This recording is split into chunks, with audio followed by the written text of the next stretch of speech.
Your marketing is really good. It's like very creative. I was saying before, like I feel like I knew you just from watching your stuff because it was really funny and actually relatable.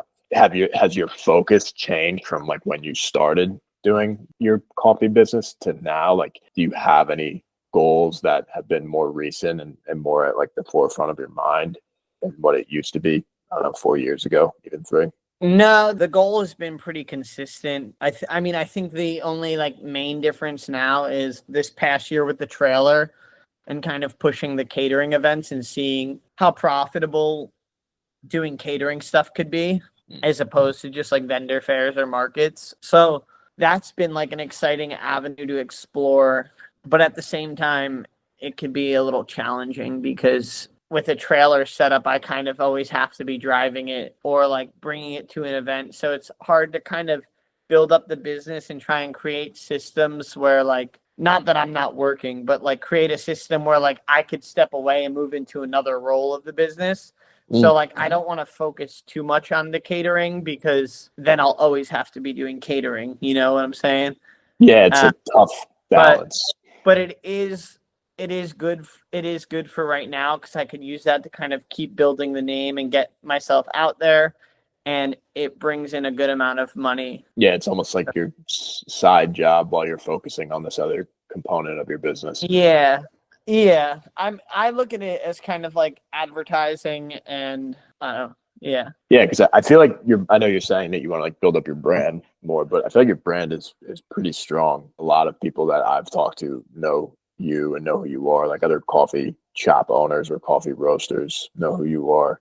That's Uh, cool. I try to be like friendly and just talk to everybody. how do you see yourself separating your company from other coffee companies? Do you have a main focus or like a couple things that you try to do that separates from the I competition? don't know. I guess like the answer is kind of yes and no. Hmm. Whereas like I was saying this in an interview once where I think it's kind of hard to separate yourself as a coffee business because we're all kind of sourcing our coffee from the same places and more or less like roasting coffee with like the same school of thought of like a third wave coffee is all like kind of like roasted the same way and we're all like in the same area, so we're sourcing it from the same places, so it's like Hmm. everyone's kind of bringing in the same stuff, and then you add in like what's trending online in terms of like drinks, and you see like when like a drink is popular on TikTok or Instagram or something, you see all these cafes start to bring it in whatever as their like special drink of the month, so you start to like see those kinds of trends, and it's like damn, we're all just doing the same thing. And I get like I don't know, that's kind of like a not always true, but more or less is true on like the grand scale of things. But for me, it's just about like being as authentically myself as possible and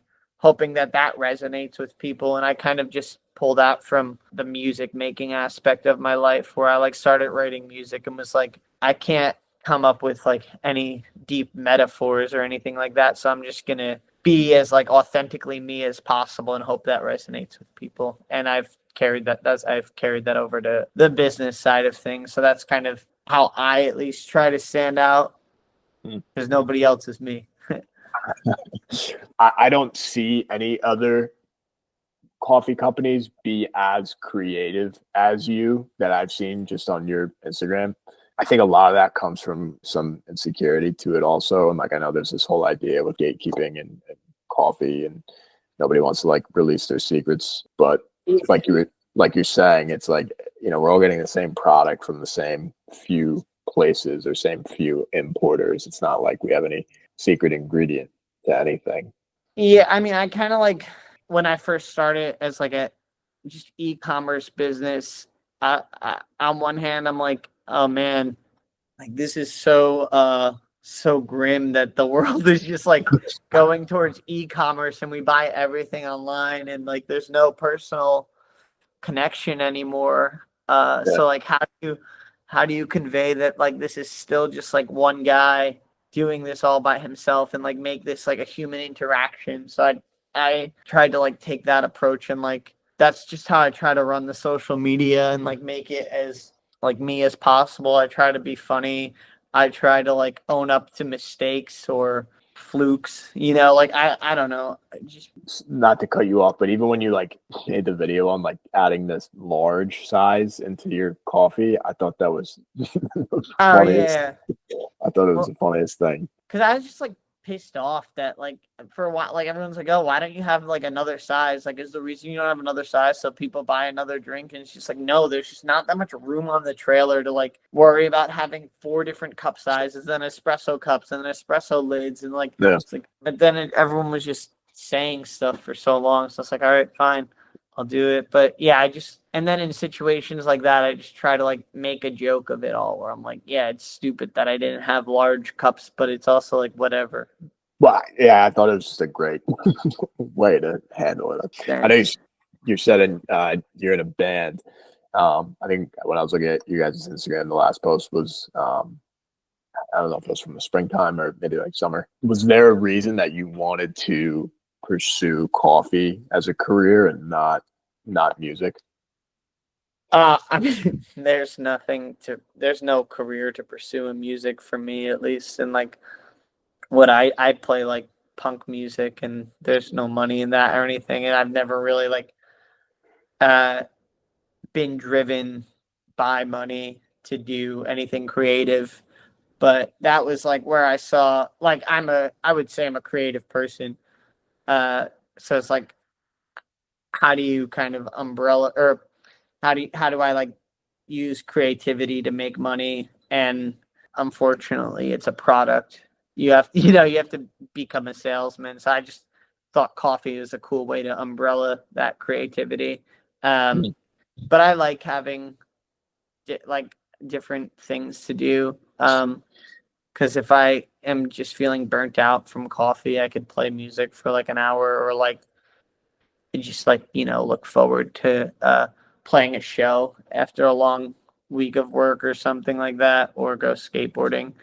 So those are kind of just like the 3 main outlets I have. How do you balance all the other things that you do? At least for me, it was pretty difficult. I'd say like this past few years, I felt like all I wanted to do was just like work and not stop, basically, and that's what I had to do. And then you obviously get to those points where you feel burnt out and you have to go back to like your old hobbies so that you can just like feel some sense of joy. Do you have like a schedule that you like carve out time to do certain things, or is it more just I natural? You? I recently started writing everything down and just took a page from my brother's notebook. He makes like a daily checklist. So I try to do that and just chop up my week and chop up my month and like see when I have events, when I have this and that. I've learned over time that I need to like make sure I'm doing a little bit of everything every week. And luckily there's been no shortage of work. So it's just like a matter of forcing myself to go to the skate park or play music with a friend. I mean, I've kind of slowed down on music this past year. Yeah, it's just a matter of making sure that you're still making time for yourself and your hobbies while maintaining like a healthy work balance.